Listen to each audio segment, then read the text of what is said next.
Hai Sobat Makan, akhirnya revisi manga One Punch Man chapter 197 sudah rilis. Sebelum ke video yang lebih lanjut, bantu Mimin dengan like dan subscribe-nya ya. Dan jangan lupa loncengnya juga. Sebelumnya perlu Mimin ingatkan, ini spoiler ya. Bagi yang hanya menikmati animenya saja dan gak mau kena spoiler, bisa tutup video ini sekarang. Lihat dikit-dikit juga boleh. Untuk apa yang beda di chapter ini, sobat bisa membandingkan manga One Punch Man chapter 197 belum direvisi. Jika berkenan, linknya ada di deskripsi di bawah ini, atau sobat bisa klik bunder-bunder bendol-bendol di pojok kanan atas. Oke? Pada cover revisi manga One Punch Man chapter 197 ini, terdapat gambar Flashy Flash memasang pose bertarung dengan pantulan gambar Sonic di pedangnya. Judul chapter kali ini adalah hal yang hanya aku yang bisa lakukan. Di awal scene kita diperlihatkan Blast melihat Saitama mengalahkan Garu Cosmic dengan Zero Punch. Blast berkomentar, "Saat itu, aku mencoba mengurangi kerusakan di bumi. Aku membelokkan energi kosmik dari Garu dengan medan gravitasi lalu mengirimnya ke dimensi lain." Tak berselang lama Blast terkejut dengan efek pukulan Saitama. Dikarenakan bekas luka yang ditumbulkan ke wajah Garu Cosmic membuat energi kosmik perlahan keluar dari tubuh Garu. Sekarang Garu nampak kesakitan, namun hal janggal mulai terjadi sob. Blast menoleh ke atas dan melihat orang dari luar angkasa menghisap energi kosmik di dekat black hole-nya. Orang itu adalah Void. Void menyerap energi kosmik melalui portalnya. Terlihat kondisi Void sekarang masih kurus terkena gizi buruk. Dengan sigap Blast langsung membuka portal dan teleport ke ruang angkasa untuk mencegah Void lebih lanjut. Setelah sampai, Blast langsung menyerang dengan kekuatan yang sangat dahsyat. Sayangnya hal itu sudah terlambat dikarenakan Void sudah selesai menyerap energi kosmik Garu. Tubuhnya sekarang sudah tidak mengalami gizi buruk dan siap menghadapi serangan Blast. Melihat serangan Blast semakin mendekat, Void siap-siap dengan pedangnya dan langsung membelah dengan tebasannya. Serangan Blast gagal total. Bahkan ia sampai terkejut dengan kekuatan Void yang semakin gak ngotak. Serangan Blast tak hanya di situ saja sob. Sekarang Blast menyerang Void dari kedua sisi. Namun kali ini Void tak berencana untuk menghadapi serangannya. Ia memutuskan untuk kabur dengan menarik ruang angkasa ke arahnya. Serangan Blast lagi-lagi gagal total. Sepertinya Blast merasa kecewa karena tidak bisa menghentikan si Void. Pindah ke masa sekarang yang memperlihatkan Blast menceritakan tentang Void kepada Saitama, Flash, Sid, dan Manako. Blast berkata, dengan kekuatan yang dia ambil dari Garu, dia menjadi lebih kuat hingga bisa membangkitkan diri. Lalu Flash menanggapi apa dia juga bisa berpindah dimensi seperti Blast. Blast menjawab, iya. Mendengar jawaban singkat Blast, Flash bergumam menganggap Void adalah lawan yang tak bisa dikalahkan hanya dengan kecepatan saja. Kita lanjut cerita Blast. Sejak itu, dia bersiap sembari bersembunyi di dimensi lain. Kurasa sekarang dia akan berbalik untuk menyerang. Kali ini, aku tak akan biarkan dia kabur, kata Blast. Flash menanggapi kembali, tapi bagaimana rencanamu untuk menang Blast? Kau sebut itu tadi tebasan dimensi. Apa sebenarnya itu? Apa itu kekuatan supranatural?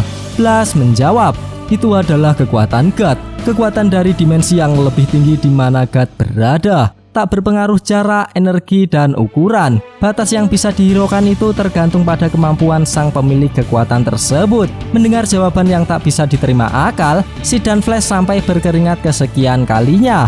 Maaf, aku sendiri masih belum benar-benar memahami itu, kata Sid yang belum paham. Begitu juga dengan Flash. Namun dalam benaknya Flash berkomentar, begitu ya. Pantas saja mereka begitu keras untuk mengambil kubus itu. Tak berselang lama Sid mengingat 3 orang yang bertugas memata-matai Neo Hero, yaitu Metalbat, Bocil Emperor, dan Sikinger. Sid harus memastikan keselamatan mereka bertiga. Lalu muncul cewek NPC dengan gambar yang detail menginformasikan kepada Sid bahwa ada panggilan darurat. Sid pun langsung lari menuju panggilan itu. Cewek itu juga membawa surat tantangan dari seseorang yang ditujukan kepada Flashy Flash. Saat diterima ternyata surat itu dari Sonic. Lalu Flash, Blast, Manako, dan Saitama membaca surat itu bersama-sama. Orang itu telah bangkit. Dia mengincar dirimu. Percuma saja lari. Sekarang waktunya menyelesaikan hal ini. Datanglah ke tempat persembunyianku. Dan datanglah sendirian. Tempat di mana mimpi masa kecil kita terlihat. Setelah membaca isi suratnya, Blast bertanya siapa Sonic itu. Flash menjawab bahwa dia rekan pembunuh di desanya. Sementara Saitama menjelaskan bahwa Sonic itu si mesum yang hobi menguntit. Kembali ke Flash yang beranggapan bahwa Sonic sudah bertemu dengan orang itu.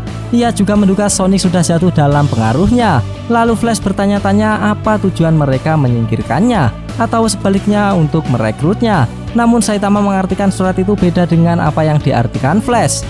Kalau dia, menurutku dia pasti mikir, akan kubunuh kau duluan sebelum orang itu. Dasar brengsek. Iya kan? Kata Saitama kepada Flashy Flash. Namun belum sempat dijawab, Blast menyela.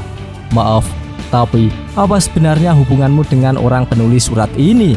Flash menjawab, hanya bekas sahabat saja. Kurasa kemungkinan besar orang itu akan muncul jika aku pergi ke tempat di surat ini. Itu artinya kesempatan bagimu kan, Blast? Mendengar perkataan Flash, Blast terdiam sejenak lalu menanggapi sambil memberikan alarm panggilan. Tentu saja, tapi jika kita semua datang bersama, Void mungkin akan waspada. Kau pergilah dulu. Jika orang itu muncul, kau bisa kirim sinyal padaku dengan alarm ini. Aku langsung datang ke lokasimu.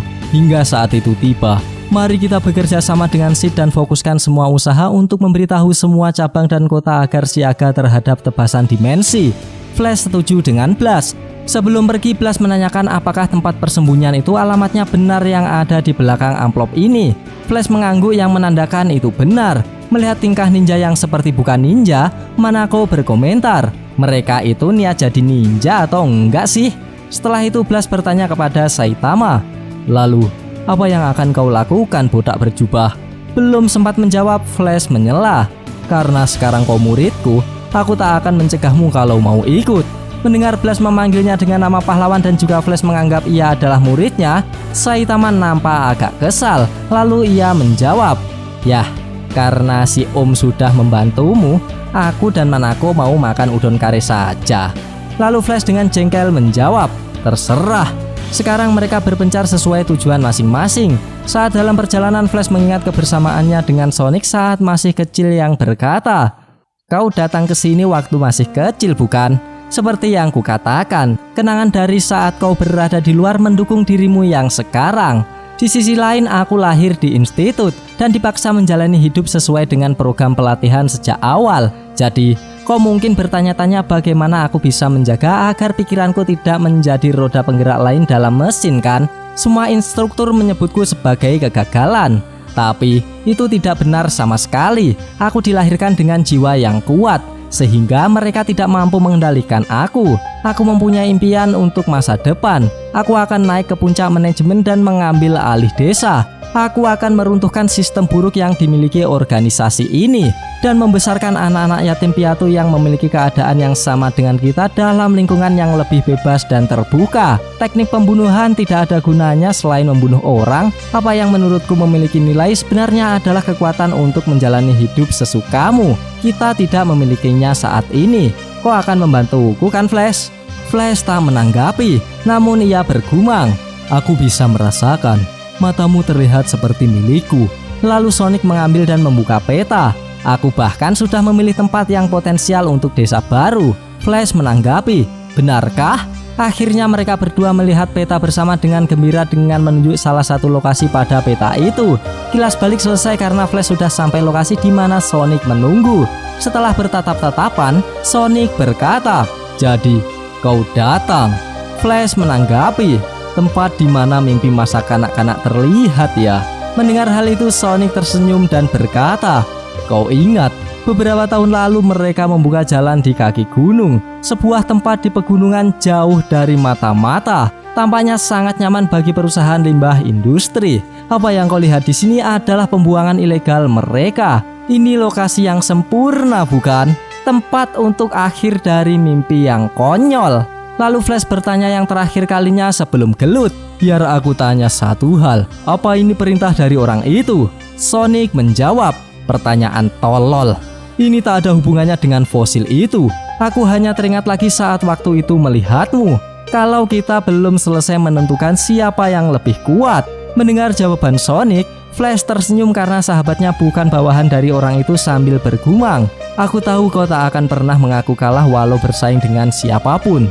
Tapi, aku tak bisa bersaing dengan teknik itu, ataupun bisa lari darinya. Maksud omongan Flash adalah Void dan teknik tebasan dimensinya ya sob. Kita lanjut gumangan Flash. di tempat ini, yang merupakan simbol jiwa bebas kami, bebas dari gangguan apapun dengan cara saling membunuh. Kau ingin mengakhiri semua ini tanpa meninggalkan penyesalan kan Sonic? Aku akan menemanimu hingga akhir ajalmu. Akhir gumam Flash dengan posisi siap bertarung. Namun belum sempat Sonic menyerang, tiba-tiba scene pun berakhir. Kampret, padahal udah seru loh. Gak apa-apa, kita lanjutkan ketika manga chapter terbarunya sudah rilis.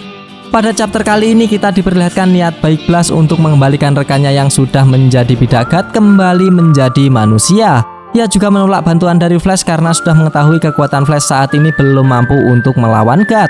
Tak lupa serangan dahsyat pedang dimensi Void muncul menyerang mereka. Untungnya dengan sigap Blast memindahkan semuanya ke dimensi lain lalu mengembalikannya ke tempat semula. Dan yang bikin puas pada chapter kali ini adalah Flash yang sok kuat kena mental setelah melihat serangan dari Void. Dan begitulah alur cerita dari revisi manga One Punch Man chapter 196. Bagi sobat yang suka pembahasan ini bisa tekan like-nya, dan jika tidak bisa tekan dislike-nya 2 kali biar aneh gak rugi. Jangan lupa komennya agar Mimin bersemangat dalam membuat konten. Dan yang paling penting jangan lupa tekan tombol subscribe supaya sobat-sobat tahu updatean-updatean terbaru dari channel ini. Terima kasih telah menonton, sampai jumpa di video-video selanjutnya. Goodbye, dadah.